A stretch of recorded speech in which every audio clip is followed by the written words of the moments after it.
Some of you out there asked for my strength training routine or the strength training exercises I perform as a runner. In this video I will take you along my most important exercises. I'll also explain for each exercise which muscles we target and how it could help your running form or running stride. I started 1 year ago with a strength trainer who ran the marathon in the Olympics before, and I actually got some of these exercises from her. Namely Andrea Deelstra from the Netherlands, who was a successful long distance runner who recently retired. She ran the Olympic marathon in Rio and Tokyo and has a personal best of 2 hours and 26 minutes. So why is strength training important in general for runners? In my opinion, it's most important to stay injury free and keep training consistent. I found out that consistent strength training really helped me to remain injury free and train the muscles besides from the running. And the second important reason, it can help to increase your speed, power and running efficiency. Those adaptations take quite some time though, and the benefits are not that big in my opinion. However, there are some benefits in there as well. Especially some plyometric exercises will definitely help some speed or explosive power and trigger your type 2 fast twitch muscle fibers. Let's dive in. First, I go over some of the plyometric exercises. They can be great for a warm-up for your run or your strength training as well. The first exercise are box jumps. It's a very good exercise to train your explosiveness and your stride force. For a runner like myself who tries to increase his stride length, I could really recommend this exercise. Nothing special or nothing to explain here. You take a box, you jump on it, and then you step off it again and repeat. I usually repeat them 3 times in sets of 10. The next exercise is jump ropes. I really like this exercise. It's fun to perform because you also challenge your coordination and rhythm during this exercise, and it really helps to strengthen your ankle, and better ankle stiffness will help to keep better running form. When you hit the ground, you won't collapse as much in your running cycle, and makes the ground contact in your stride also a bit shorter.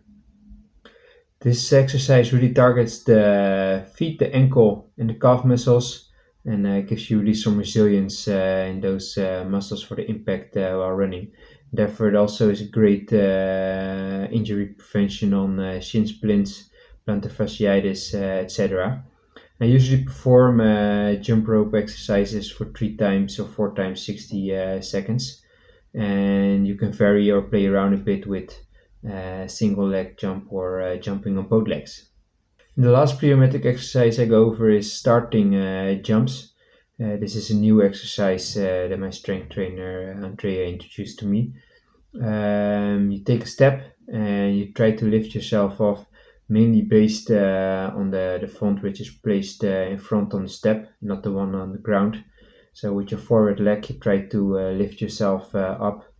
And this trains really the lift off moment in your running stride. Trains your mainly your hamstrings.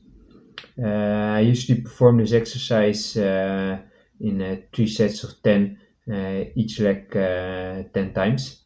I don't go over some core exercises in this routine. Definitely recommended to do some core stability exercises. However, in these exercises I go over, which are mainly targets your leg strength, also have quite some core stability in them.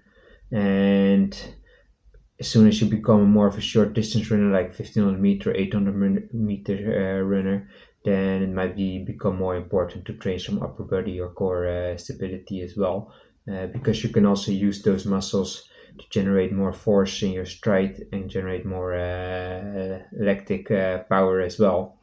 However, as a long distance runner, we don't need that much power.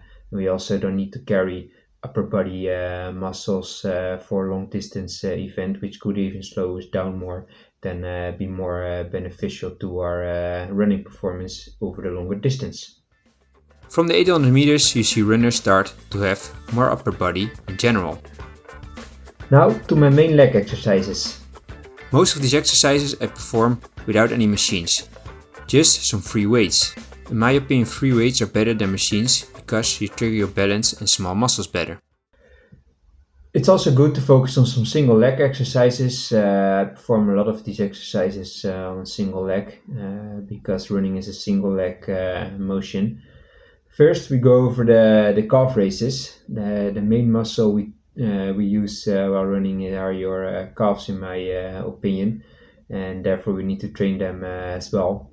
Of course, calf raises really strengthen your calf muscle and your Achilles tendon, and they also really help to avoid injuries like shin splint or problems in your Achilles.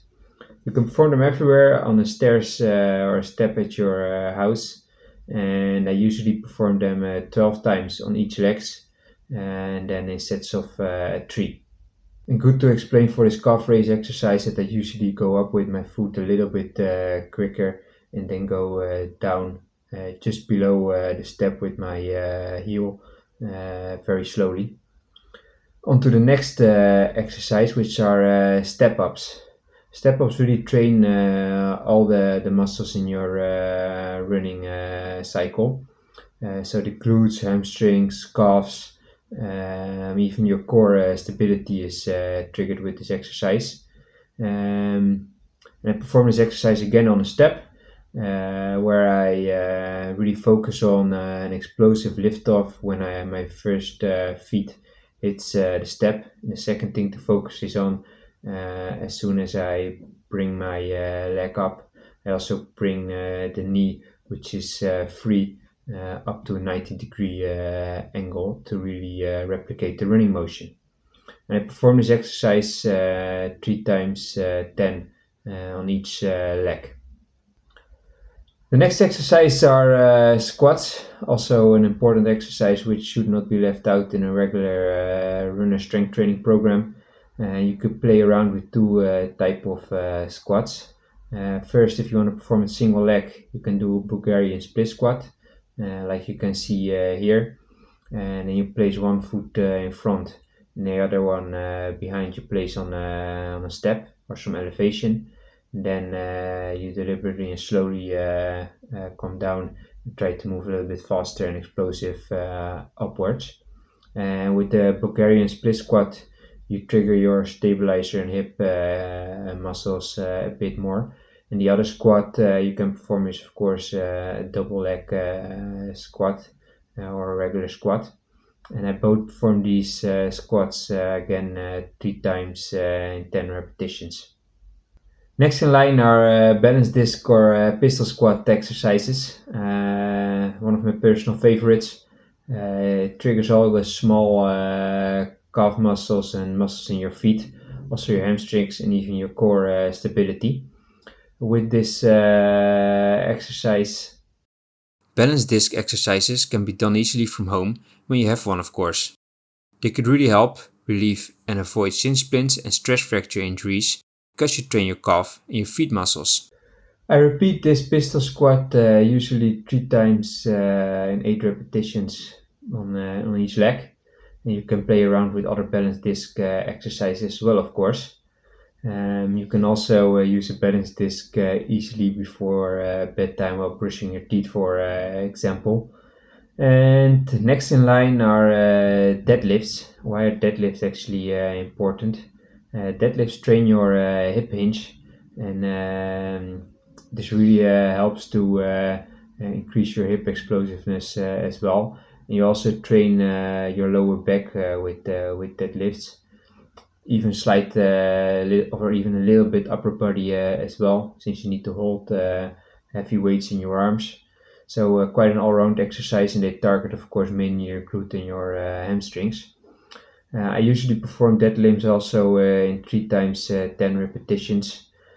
Be a bit careful when you're a beginner with deadlifts, though.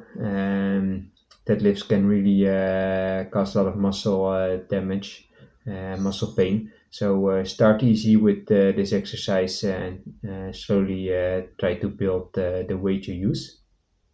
And the last exercise I go over today are hamstring holds.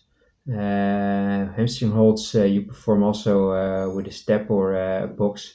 You place one leg on top of it and the other leg you elevate.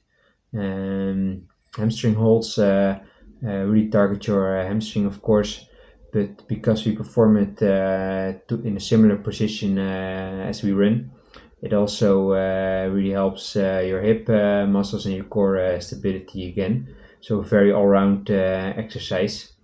And I usually perform hamstring holds 30 seconds on one leg and then 30 seconds on the other leg, and I repeat that 4 times. Well, these were the exercises that I wanted to show you for today. I hope this gave you some input for a constructive and consistent strength training routine for you as a runner out there. And also remember, running should really help your running performance and also avoid any injury problems. So don't lift too heavy or don't play around with too heavy weights for your experience level. Then it might work counterproductive, of course. And last, good to mention, I will post a video in the coming days as well about my last days towards the Valencia marathon, which is coming up next weekend. If you're interested in following my own running journey towards at least the sub 2 hour 20 marathon next weekend. Vamos. And as always, if you still got it today, have fun and get on the run.